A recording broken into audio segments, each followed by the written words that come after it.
सहनाववतु सहनौ भुनक्तु सह वीर्यं करवावहै तेजस्विनावधीतमस्तु मा विद्विषावहै। ओम शांति शांति शांति। वेदोक्त वाणी व्यवहार की स्वाध्याय में इस कक्षा में आप सभी सुधी दर्शकों का, श्रोताओं का हृदय की गहराइयों से हार्दिक स्वागत है, अभिनंदन है। वेदो अखिलो धर्म मूलम, वेद सब सत्य विद्याओं का पुस्तक। वेद का पढ़ना, पढ़ाना, सुनना, सुनाना तथा मनसा वाचा कर्मणा अपने स्वभाव मिलाना हम सभी श्रेष्ठ जनों का, आर्यों का परम कर्तव्य है। हम निरंतर स्वाध्याय कर रहे हैं ऋग्वेद के सूक्तों का, और ऋग्वेद के प्रथम मंडल के जो सूक्त हैं उनमें हम 129वें सूक्त का स्वाध्याय कर रहे थे। पिछली कक्षा में हमने चर्चा की थी कि हमारा यह जीवन और हमारा यह शरीर रथ सदा उत्तम मार्ग पर चले, क्योंकि रथ उत्तम मार्ग पर चलेगा तो जो रथी है वह निसंदेह सुगम मार्ग से अपने साध्य तक पहुंच जाएगा।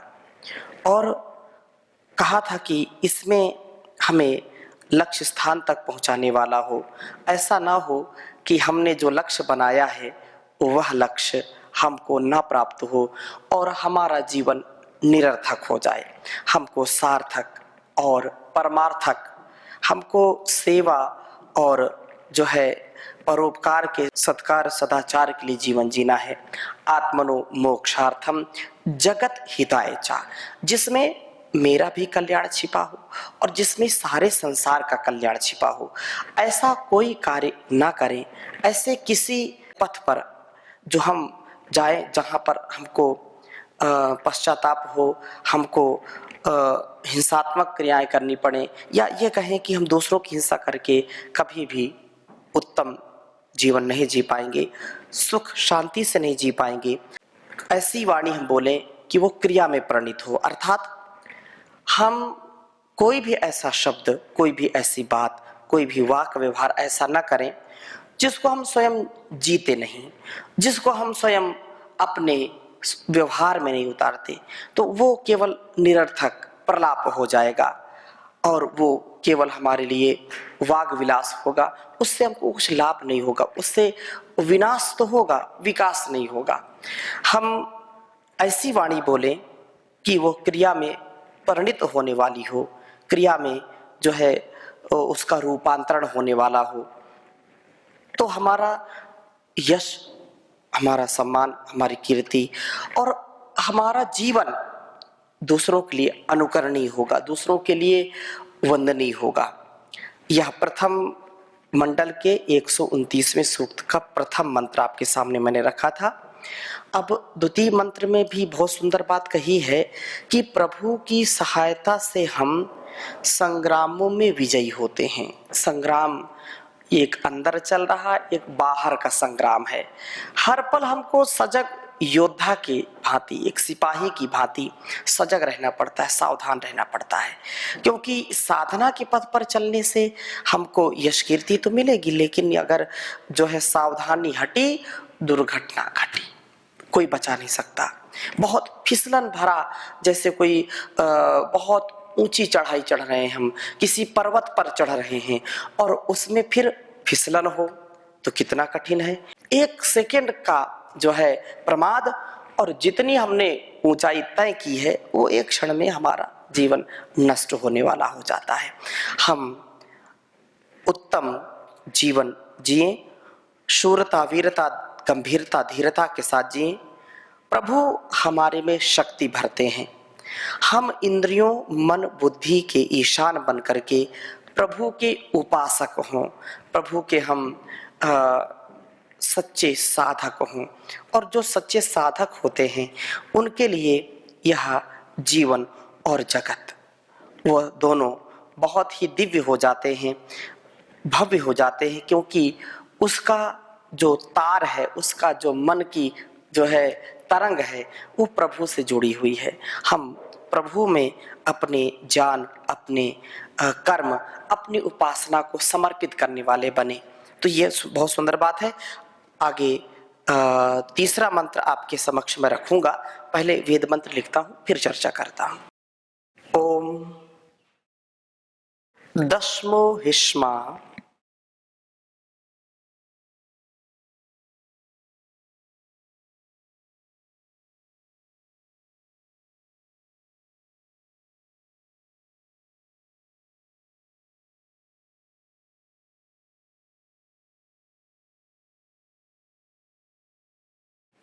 दशमो हिष्मा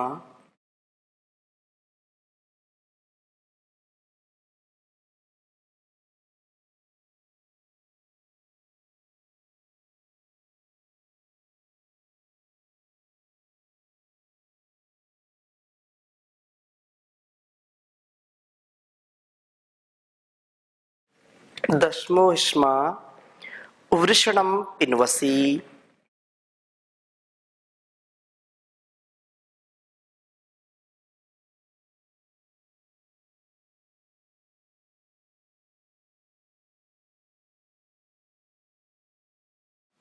वृषणम पिन्वसी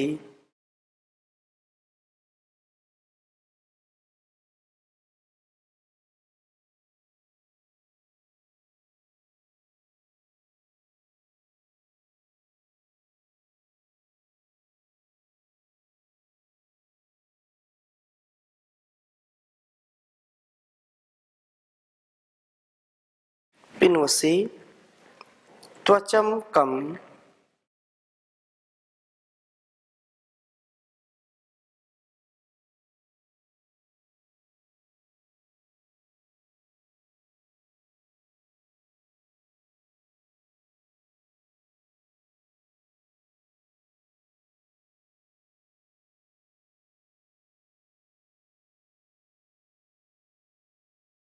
त्वचं कम चेद्या वीर ररुम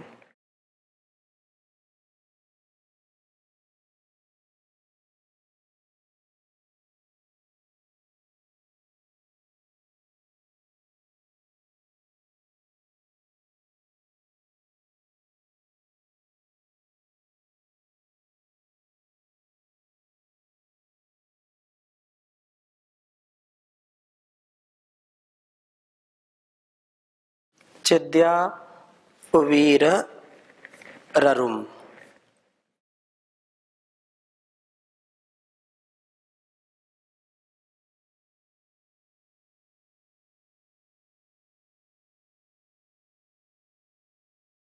वीर ररुम शूर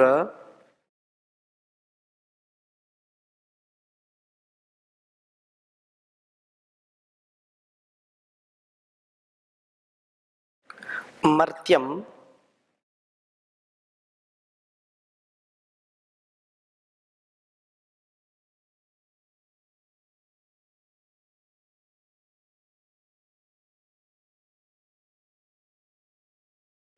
परिवृणक्षी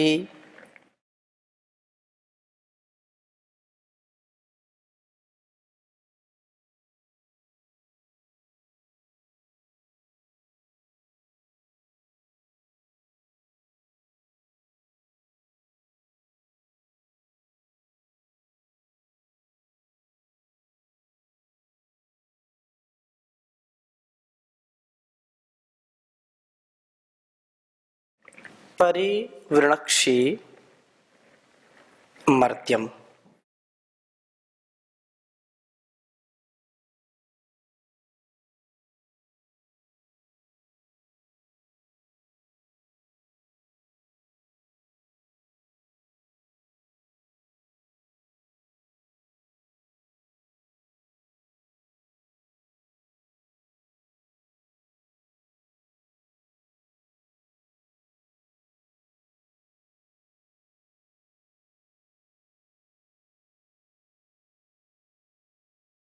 इंद्रोत,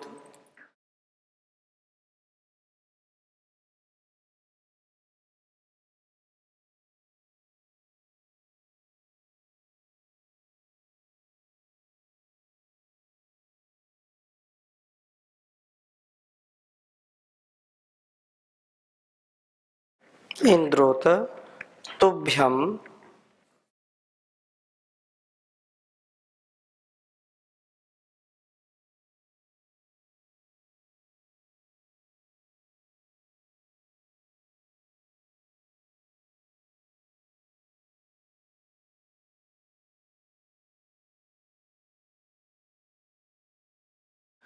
तद्दिवे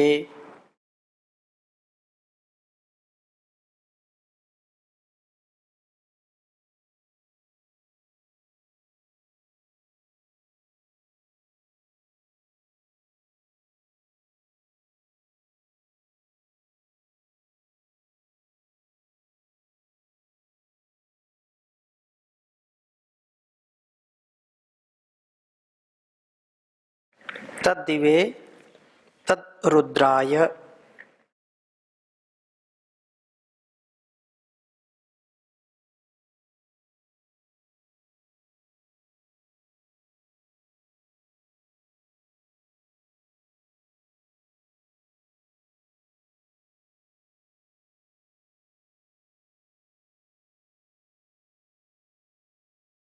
तद्रुद्राय स्वयशसे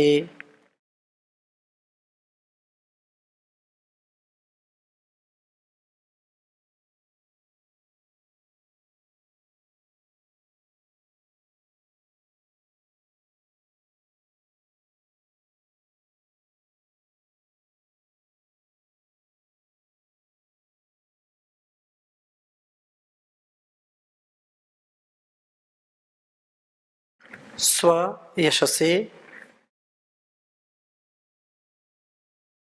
मित्राय वोचम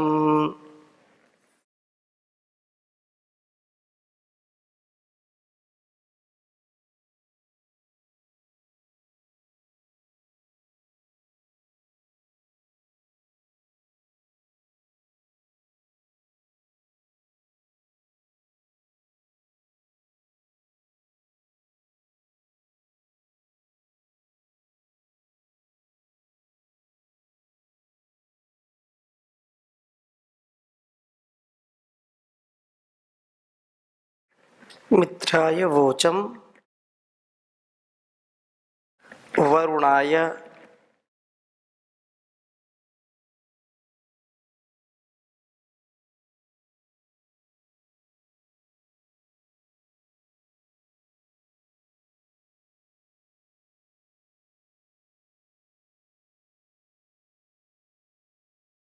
वरुणाय सप्रथः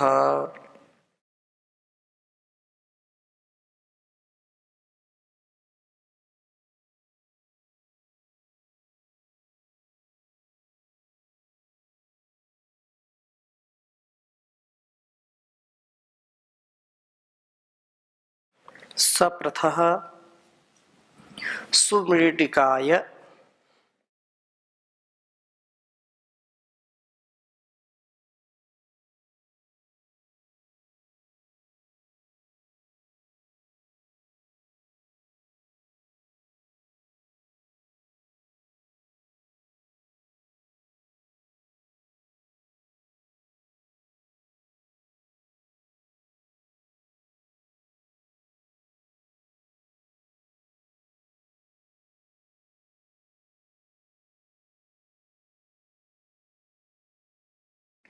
सुमृडिकाय सप्रथः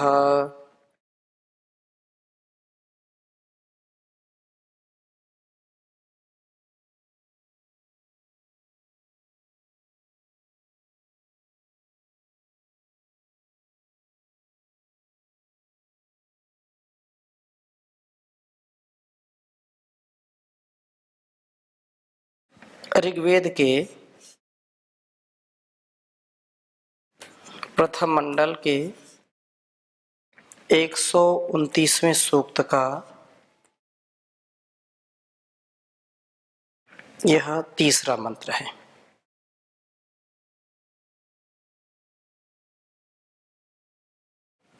ओम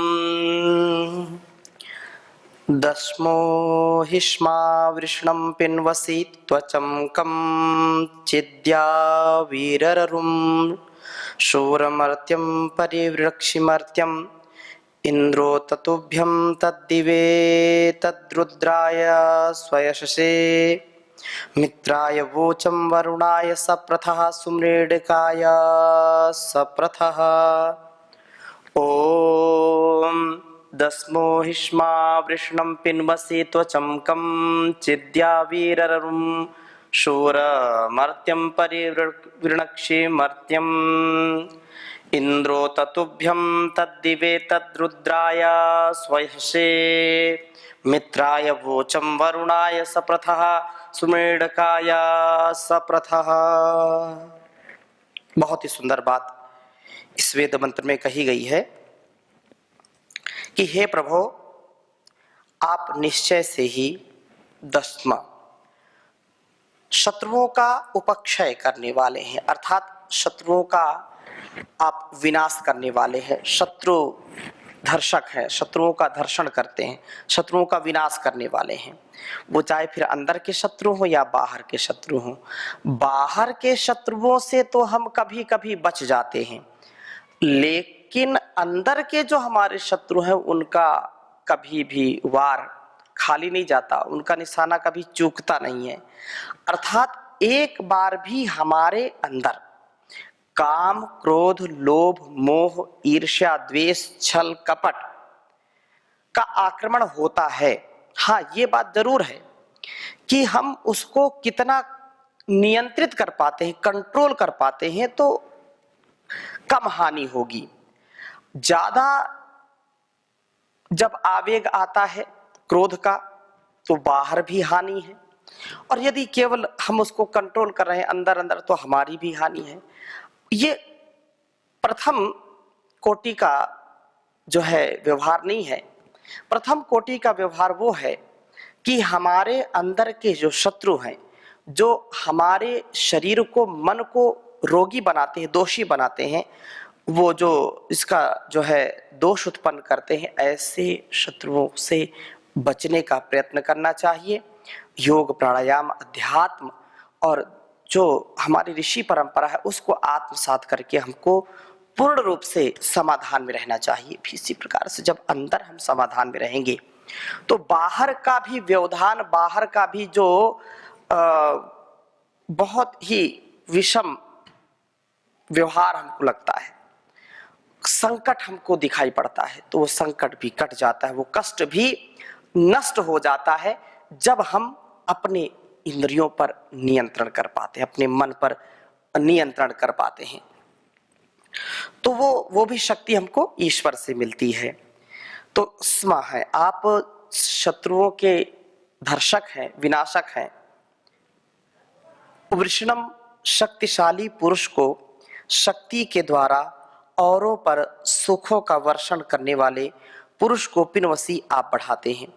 आप उसे बढ़ाते हैं कंचित त्वचम, जो किसी को आच्छादित या सुरक्षित करने वाला है। यह ठीक है कि अल्प शक्ति वाला होने से जीव दुनिया भर का कल्याण नहीं कर सकता, परंतु किसी एक आध का कल्याण कर ही सकता है। ऐसी कल्याणकारी शक्ति हमें अपने अंदर उत्पन्न करनी चाहिए, तभी हम प्रभु के प्रिय होंगे और तभी प्रभु हमारा वर्धन करेंगे। ध्यान देने योग्य बात है कि प्रभु उसी की रक्षा करता है जो स्वयं अपनी रक्षा करता है। अर्थात हम कोई बहुत सर्वशक्तिमान नहीं बन सकते हैं, हम सर्वज्ञ नहीं बन सकते हैं, सर्वव्यापक नहीं बन सकते हैं, लेकिन हम उस प्रभु की शक्ति को पाकर के, उस प्रभु की भक्ति के द्वारा हम अपने अंदर की जो पराधीनता है उससे भी ऊपर उठ सकते हैं, इस संसार की पराधीनता से भी ऊपर उठ सकते हैं। लेकिन उठना पड़ेगा। प्रभु के जो है भरोसे हम बैठे रहे हाथ पर हाथ धरे, प्रभु ही सब कुछ करेंगे। अरे प्रभु को जब सब कुछ करना था तो तेरा जन्म क्यों हुआ?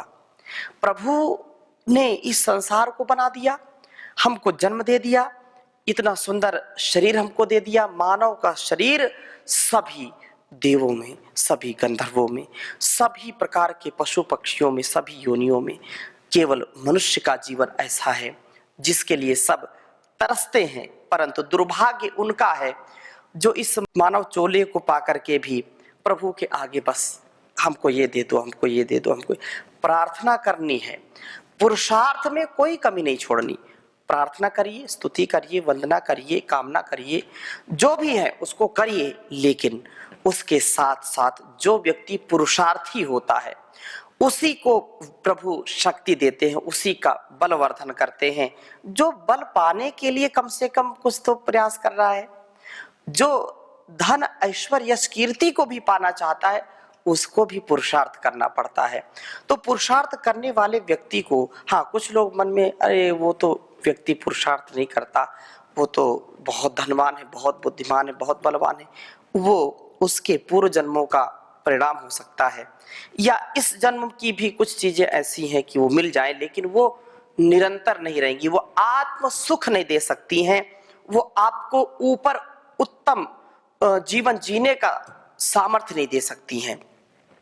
संसाधन से, साधना से, ये साधना, संसाधन, ये शरीर, ये संसार सब उस परम पिता परमेश्वर की प्राप्ति का जो है हमको एक यंत्र मिला है, एक जो हमको साधन मिला है, उसको हमको पूरा करना है। तो प्रभु तभी प्रसन्न होंगे, प्रभु के प्रिय हम तभी होंगे जब स्वयं उत्साह करेंगे। मतलब उत्साह में, पुरुषार्थ में, उल्लास में हम कोई न्यूनता ना छोड़ें, 100% देने का प्रयत्न करें। और हे शूर, हमारे शत्रुओं को क्षीण करने वाले प्रभु, अररुम ना देने वाले, सारे का सारा स्वयं खा जाने वाले, अत्यंत स्वार्थी मर्त्यम मनुष्य को आप यावी ही अपने से पृथक कर देते हो। कितनी सुंदर बात कही।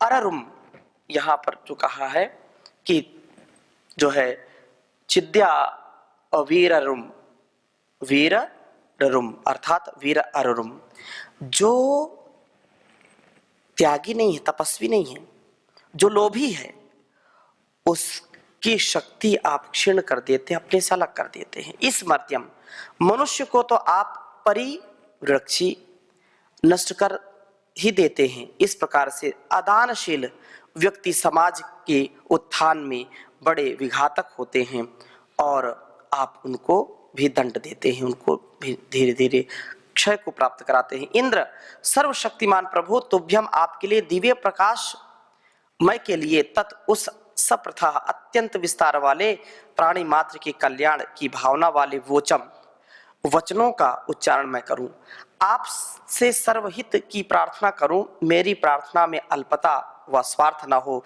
मैं कोई भी ऐसा शब्द ना निकालूं, कोई भी ऐसे वाणी का व्यवहार ना करूं जो केवल मेरे स्वार्थ के लिए हो, जो केवल मेरे निजता के लिए हो। ऐसा नहीं, मैं जब सर्व कल्याण की बात करूं, जब लोक हित की बात करूं, तो ही मेरा उसमें हित समाहित हो। केवल मैं अपने लिए, केवल आगो भवति केवलादि, मैं केवल अपने भरण पोषण के लिए नहीं, अपितु संसार के लिए जब उन शब्दों का प्रयोग करूं, तो आप मेरे दुखों को दूर करने वाले रुद्राय ज्ञानोपदेशक के द्वारा दुखों को दूर करने वाले आपके लिए तत् उस प्रथा व्यापक सर्वात्मक वचन मैं बोलूं, प्रार्थनात्मक वचन मैं बोलूं।